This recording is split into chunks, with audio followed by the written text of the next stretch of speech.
Well, I'd always drawn since being a kid, so I followed that path through various design courses and an illustration degree. Expanded into set design and bits of, I do like hand painted lettering now as well, so I do more graphic design stuff, whether it's for record sleeves or poster designs, and it's increasingly diverse. I've been working with 3D prints recently, but always lives in a kind of, I guess, a digital environment. I create it all by hand, but it always ends up on a printed page or a poster or something kind of tangible. My website is absolutely crucial to what I do. Obviously, we live in the digital age now, and 90% of people start and end the search online. The search engine optimizer has been brilliant, actually, because to find how well I'm being represented on Google and in search engines was a revelation, really, and something that I really should have known earlier, but you don't, and I guess I represent most people in not knowing about that stuff.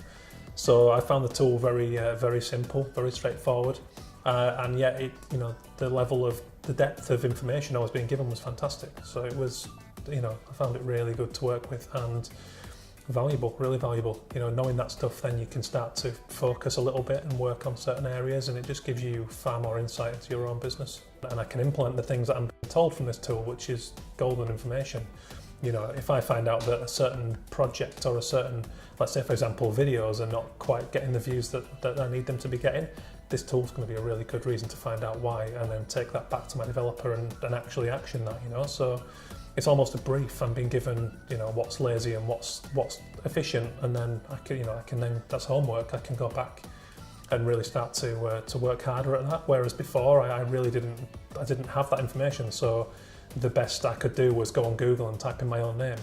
A massive step forward as a small business, because it's a real competitive industry, and I know that there are a lot more savvy people than me. So I'm hoping this is a bit of an equaliser.